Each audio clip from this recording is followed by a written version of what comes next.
जय हिंद विद्यार्थियों, क्या हाल चाल? सब बढ़िया। चलते हैं आज की बेहतरीन सी क्लास की ओर। क्योंकि पिछली क्लास में मैंने वैष्णव धर्म के बारे में प्रमुख जानकारी आपको देने का कार्य किया था, जो कि आपके एग्जाम के लिए तथा आपके जीवन के लिए अति महत्वपूर्ण होने का कार्य करती है। चलते हैं आज की जानदार शानदार सी क्लास की ओर। देखो, थोड़ी सी चीज़ें क्या हैं, अब थोड़ी सी रटने वाली चीज़ें आ गई हैं। क्या आ रही हैं? रटने वाली चीज़ें आ गई हैं भैया जी। लेकिन मैं बता रहा हूँ, जो थोड़ा सा कठिन होता है ना, उसमें मन थोड़ा कम लगता है। आप लोगों के साथ भी ऐसा हो रहा होगा। लेकिन मैं बता दूं, अगर सारी चीज़ें पढ़नी है तो देखो, सब कुछ पढ़ना पड़ेगा। मैं कुछ भी नहीं छोड़ रहा हूँ आप लोगों के लिए। सारा कंटेंट बेहतरीन तरीके का आपके लिए रहा है। और आपको बता दें, कल हम बात करने वाले यहूदी धर्म के बारे में, इसके अलावा ईसाई धर्म के बारे में। सभी धर्मों को महत्वपूर्ण तरीके से समझेंगे, क्योंकि धर्म से एक ना एक क्वेश्चन आता ही आता है। इसलिए हमें धर्म का सुपड़ा साफ करना है। धर्म धर्म का जो टॉपिक है, उसको पूरा बेहतरीन तरीके से समाप्त करने का कार्य करना है, जो कि बहुत महत्वपूर्ण होता है। चलते हैं आज के बेहतरीन से टॉपिक की ओर। आज का टॉपिक क्या कहता है और क्या महत्वपूर्ण है। बात करें सबसे पहले वशिष्ठ वीर की, तो वीरों की अगर बात करें तो सबसे पहले वीर का नाम आप बात करें तो वासुदेव कृष्ण। क्या है भैया जी? वासुदेव कृष्ण, देवकी के पुत्र। वासुदेव कृष्ण कौन है? देवकी के पुत्र। दूसरा संकर्षण। शंकरषण की बात करें तो रोहिणी पुत्र। कौन है ये? रोहिणी पुत्र। इसके बाद प्रधुम्न, ये क्या है? रुक्मणी के पुत्र। कौन है? रुक्मणी पुत्र। इसके बाद ये बात करेंगे अनिरुद्र। अनिरुद्र किसके हैं? प्रधुम्न पुत्र। कौन है? अनिरुद्ध प्रधुम्न पुत्र हैं। ठीक है। इसके बाद बात करें हम शाम्बु, ये कौन से हैं? जाम्बती पुत्र। कौन है? जाम्बती पुत्र। ठीक है। इसके बाद यहाँ पर देखो, इस धर्म को हम क्या बोलते हैं? इस धर्म को हम अवतारवाद भी कहते हैं। क्या कहते हैं? अवतारवाद भी कहते हैं। वैष्णव धर्म को इसलिए क्या बोलते हैं? अब अवतारवाद। बोलने में जीभ लड़खड़ा जाती है कुछ शब्दों में, है ना। क्योंकि आपको बता दें, कहते हैं श्री कृष्ण का अवतार हुआ था। क्या हुआ था? अवतार हुआ था। इसीलिए कहते हैं इस धर्म को हम अवतारवाद भी कहते हैं। इसे मानने वाले क्या हैं भैया जी? इसे मानने वाले पूर्णतः क्या होते हैं? शाकाहारी होते हैं। आज भी हम बात करें तो वैष्णव धर्म को मानने वाले लोग क्या होते हैं? शाकाहारी होते हैं। वो अंडा, मांस, मछली, मदरा नहीं पीते हैं, ना ही कोई मांसाहारी भोजन करते हैं। वो सदा ही क्या रहते हैं? शाकाहारी भोजन का निर्वाह करने का कार्य करते हैं। हमने तो ये यहाँ तक भी सुना है कि वो लोग प्याज लहसुन भी नहीं खाते हैं, वैष्णव धर्म को मानने वाले। ठीक है ना। इसके बाद बात करेंगे वैष्णव धर्म में ईश्वर प्राप्ति का मार्ग जो बताया गया है, वो भक्ति बताया गया है। क्या बताया गया है? वैष्णव धर्म में ईश्वर को प्राप्त करने का एकमात्र मार्ग बताया गया है, जिसको हम भक्ति मार्ग बोलते हैं। उदाहरण के लिए आपके सामने मीरा रही। मीरा ने भगवान की भक्ति करी और कहीं ना कहीं उनको भगवान प्राप्त हुए। ठीक है ना। यहाँ पर कह रहे हैं ना, वैष्णव धर्म में ईश्वर प्राप्ति के मार्ग को क्या कहते हैं? वैष्णव धर्म में ईश्वर प्राप्ति का जो मार्ग है वो क्या है? क्या है भैया जी? कहना सर, भक्ति है। क्या है? भक्ति है। इसके बाद यहाँ पर देखो, भारत में वैष्णव धर्म का केंद्र जो है वो तमिल था। अगर हम केंद्र की बात करें, यानी गढ़ की बात करें, तो भैया प्रमुख रूप से कौन सा था? कहना सर, तमिल था। भारत में वैष्णव धर्म का जो केंद्र था वो कौन था भैया जी? कहना सर जी, तमिल हुआ करता था। अगले पॉइंट की अगर हम बात करें तो यहाँ पर लिखा है यूनानी के राजपूत। कौन है? यूनानी के राजदूत राजदूत मेगास्थनीज। यूनानी के राजदूत मेगास्थनीज के कृष्ण के लिए हेरक्स, मैं पिछले वीडियो में इस लाइन को पढ़ा चुका हूँ। हेरक्सक्लीज शब्द का प्रयोग किया था। किसने किया था इस शब्द का प्रयोग? कहना सर जी, कृष्ण जी के लिए मेगास्थनीज ने किया था। किसने? कहना सर जी, कृष्ण जी के लिए मेगास्थनीज ने इस शब्द का प्रयोग किया था। यहाँ पर देखो, वासुदेव जी की बात करें तो वासुदेव कृष्ण जैन तीर्थकर। कौन भैया जी? जैन तीर्थकर अरिष्ठ नेमी के समकालीन थे। किसके समकालीन थे? कहना सर जी, अरिष्ठ नेमी के समकालीन थे। देखो, मैं बता रहा हूँ, ये चीज़ें कभी भी तुम्हें वन लाइनर में देखने को नहीं मिलेंगी। कोई टीचर नहीं पढ़ाएगा, इसलिए नहीं पढ़ाएगा क्योंकि बच्चों का मन नहीं लगता इस टॉपिक को पढ़ने में, और कहीं ना कहीं इससे एक आध क्वेश्चन आ जाता है तो फिर आप रह जाते हो, यार कमी आखिर रह कहाँ गई? भैया, कमी आप क्या है, आप पता जो चीज़ रहती है ना कठिन सी, वो आप लोग छोड़ के चले जाते हो। अभी क्या थोड़े से कठिन से, और इसको हम बोरिंग सब्जेक्ट भी बोल सकते हैं, बोरिंग टॉपिक भी बोल सकते हैं, उसी प्रकार चल रहा है।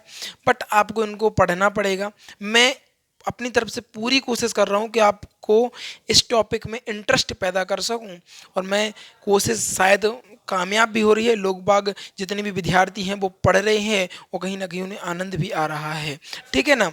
यहाँ पर देखो, वासुदेव वासुदेव कृष्ण जी, वासुदेव कृष्ण जैन तीर्थकर, जयंती का अरिष्ट नेमी के समकालीन थे। किसके थे भैया जी? क्या ना सर जी? अरिष्ट नेमी के समकालीन थे। यहाँ पे देखो अगला पॉइंट, स्कंदगुप्त की बात करें प्रमुख रूप से बस समझिएगा। स्कंदगुप्त के जूनागढ़ अभिलेख की, स्कंदगुप्त के जूनागढ़ अभिलेख की शुरुआत भगवान विष्णु जी के स्पूत से होती है। किससे होती है? भगवान विष्णु जी के किससे होती है? कहना सर भगवान विष्णु जी के स्पूतों से होती है। स्कंदगुप्त के जूनागढ़ अभिलेख, स्कंदगुप्त के जूनागढ़ अभिलेख, स्कंदगुप्त के जूनागढ़ अभिलेख की शुरुआत भगवान विष्णु के स्फूर्ति से होती है, स्फूर्ति से होती है। स्फूर्ति में पिछली वीडियो में सब कुछ बता चुका हूँ। अगर आपको नहीं पता है क्या होता है तो पिछली वीडियो में जाइए, सारी चीज़ें मैंने डिटेल से वहाँ पर बता रखी हैं। यहाँ पर एक बार फिर से समझेंगे थोड़ा सा। इस धर्म को क्या बोलते हैं भैया जी? इस धर्म को अवतारवाद भी कहते हैं। क्या मानते हैं? इसको अवतारवाद मानते हैं। और इसको मानने वाले क्या होते हैं? कहना सर इसको मानने वाले जो होते हैं वो शाकाहारी होते हैं। इसके अलावा वैष्णव धर्म में ईश्वर प्राप्ति का जो एकमात्र मार्ग है वो भक्ति बताया गया है। और एग्जाम्पल के तौर पर अगर हम बात करें तो आपके सामने मीराबाई एक बेहतरीन सा एग्जाम आपके सामने है। इसके बाद बात करेंगे हम भक्ति में वैष्णव धर्म का केंद्र क्या है। कहना सर भक्ति में वैष्णव धर्म का केंद्र की बात करें तो वो है तमिल। वैष्णव धर्म की बात करें केंद्र की, वैष्णव धर्म के केंद्र की बात करें तो वो कौन सा है? कहना सर जी वो केंद्र है तमिल।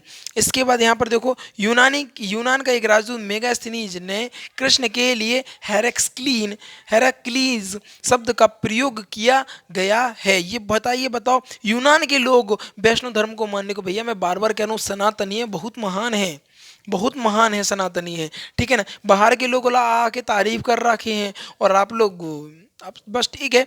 देखो मैं आपको बता दूं, अपने धर्म में अगर मैं बनूं सनातनीय की बात करूं, सनातन में प्रत्येक धर्म की प्रत्येक रीति रिवाज के पीछे एक साइंस है, एक साइंस है भैया जी, एक साइंस है। उसको साइंस की तरह देखेंगे ना तब चीज़ें समझ में आएंगी आपको। वैसे आपको बता दें, कहते हैं कोई सोमवार का व्रत रहता है, कोई शुक्रवार का, ऐसा है साइंस के अनुसार। मैं बता दूं, अगर आप वीक में अगर एक दिन अपने पेट को आराम देंगे, एक मशीन ही है ना भैया वो, तो अगर अपने शरीर को आराम देंगे तो कहीं ना कहीं आपकी पाचन क्रिया बेहतरीन रहेंगी और आपकी ज़िंदगी के लगभग लगभग 4 से 5 साल और बढ़ जाएंगे यार। और ज़्यादा मानो, कम ना मानो, ऊपर मानो।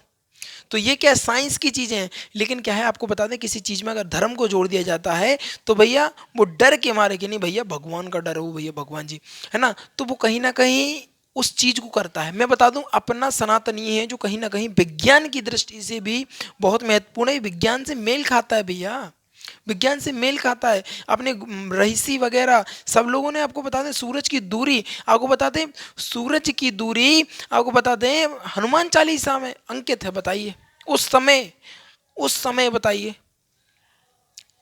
उस समय की हनुमान चालीसा में सूरज की दूरी, पृथ्वी से सूरज तक की दूरी को वर्णन किया गया है। अब बताओ इससे कोई ज़्यादा सबूत चाहिए? भैया अपना जो सनातनीय है वो एक्चुअली में आपको बता दें वैज्ञानिक रूप है एक। अब बस समझने की बात है, अपना अपना नज़रिया है समझने का लोगों का। ठीक है। इसके बाद यहाँ पर देखिए, वासुदेव कृष्ण जैन तीर्थकर अरिष्ट नेमी के समकालीन थे। इसके बाद स्कंदगुप्त ने जूनागढ़ के अभिलेख, बताओ स्कंदगुप्त के जूनागढ़ अभिलेख की शुरुआत भगवान विष्णु की स्तुति से हुई है। ठीक है ना। अब इसको बात करते हैं प्रमुख संप्रदाय मत और उनके आचार्य। ये एग्जाम में एक बार आ गया था तो मैंने कहा भैया छोड़ना कुछ नहीं है, विद्यार्थियों को सब कुछ पढ़ा के चलना है, कतई कोई दिक्कत नहीं होनी चाहिए। क्या भैया? कतई कोई दिक्कत नहीं होनी चाहिए, सब कुछ पढ़ाऊंगा, चिंता मत करना। क्या भैया? चिंता मत करना। ठीक है ना। तो भैया मैंने कहा इस टॉपिक को बहुत महत्वपूर्ण है, इसको निपटाना तो पड़ेगा। जो भी है ना, मैं पता कुछ चीज़ छोड़ता नहीं हूँ, मैं बार बार कह रहा हूँ, कुछ नहीं छोड़ रहा हूँ, सब कुछ पढ़ा रहा हूँ आपको। प्रमुख संप्रदाय की बात करें तो वैष्णव संप्रदाय की प्रमुख रूप से बात करें तो वैष्णव संप्रदाय का जो मत था उनको बोलते थे वरिष्ठ देत, वरिष्ठ वरिष्ठता देत। इसके आचार्य जो थे रामानुज थे। देखो भैया थोड़ी बहुत कुछ गलती हो जाए ना तो मैं क्षमा चाहूँगा। क्या चाहूँगा? क्षमा चाहूँगा। हमारी भी जीभ है ना वो हाड़ मांस की हमारी भी बनी है, पलट जाती है, ठीक है ना। देखो भैया अगर आप किसी की गलतियों को देख के चलेंगे तो कभी नहीं पढ़ पाएंगे, लेकिन ये देखिए मेहनत कितनी होती है कंटेंट बनाने में और आपको समझाने में। अगर आप इस चीज़ को लेके चलेंगे ना तो आपकी मेहनत और हमारी मेहनत एक बेहतरीन चीज़ जो अब आपको दिलाने में बहुत ज़्यादा सहायता करने का कार्य करेगी। इसके बाद बात करेंगे ब्रह्म। ब्रह्म की बात करें, ब्रह्म की बात करें ब्रह्म संप्रदाय का तो ये बोलते हैं, इसका मत है द्वैता। इसके आचार्य बोलेंगे आनंद आनंद तीर्थ। रुद्र संप्रदाय की बात करें तो शूद्र द्वैत। ये कौन है इनके आचार्य? वल्लभाचार्य। इसके बाद सनक सनक सनक संप्रदाय की बात करें तो द्वैता द्वैत। जिनके आचार्य की बात करें तो निम वर्क वर्क, ठीक है ना। तो ये रही आज की क्लास थी, बताइएगा जरूर कैसी लगी। जानदार शानदार थी ना, है ना, मज़ा आई ना। सभी चीज़ें बेहतरीन चल रही हैं, कंटेंट में कोई कमी नहीं है। आपके लिए पूरी मेहनत की जा रही है कि इस बार आपको नैया पार करा ही दी जाए। क्या इस बार नैया पार करा दी जाए? बहुत हो गया यार संघर्ष, यार एज भी निकलती है, बहुत टेंशन होते हैं, घर वालों के ताने, मोहल्ले के ताने, आस पड़ोस के ताने। भैया मैं बताऊं घर वालों को इतनी दिक्कत नहीं होगी ना, उतनी खुजली साला आपको बताते हैं रिश्तेदार और पड़ोसियों को होती है। अरे भैया क्या कर रहा तुम्हारा लड़का इनका, अरे तुम्हें कहा करना है यार, अपनी संजा ना समेट रहे तुम, दूसरे के पजामे में पैर डालने का कार्य करते हैं भाई साहब, कतई गजब होते हैं ये लोग। तो भैया फोकस नहीं करना है ज़्यादा इन लोगों की बातों पर, फोकस करना है सिर्फ पढ़ाई पर, चिंता नहीं करना है, सीधा जुट जाना है फ्यूचर एकेडमी से, उद्धार हो जाएगा। बस कह दिया तो कह दिया, ठीक है। तो ध्यान रखिएगा, जो विद्यार्थी नए हैं वो जल्दी से वीडियो को लाइक कर देंगे, चैनल को सब्सक्राइब कर लेंगे और शेयर करके आएंगे अपने यार दोस्तों और चाहने वालों के साथ, क्योंकि आज की जो वीडियो कहीं ना कहीं बेहतरीन गजब और लाजवाब होने का कार्य कर रही थी। इन्हीं चंद शब्दों के साथ विदा लेना चाहूँगा। जीवन में आनंदित रहिएगा और आगे बढ़ते रहिएगा। Thanks for watching. और इसका स्क्रीनशॉट ले लीजिएगा महत्वपूर्ण तरीके से, जल्दी से भैया इसका स्क्रीनशॉट कैप्चर करो जल्दी से भैया, है ना, टाइम नहीं लगना है, स्क्रीनशॉट हो जाना चाहिए जमदार शानदार सा, है ना।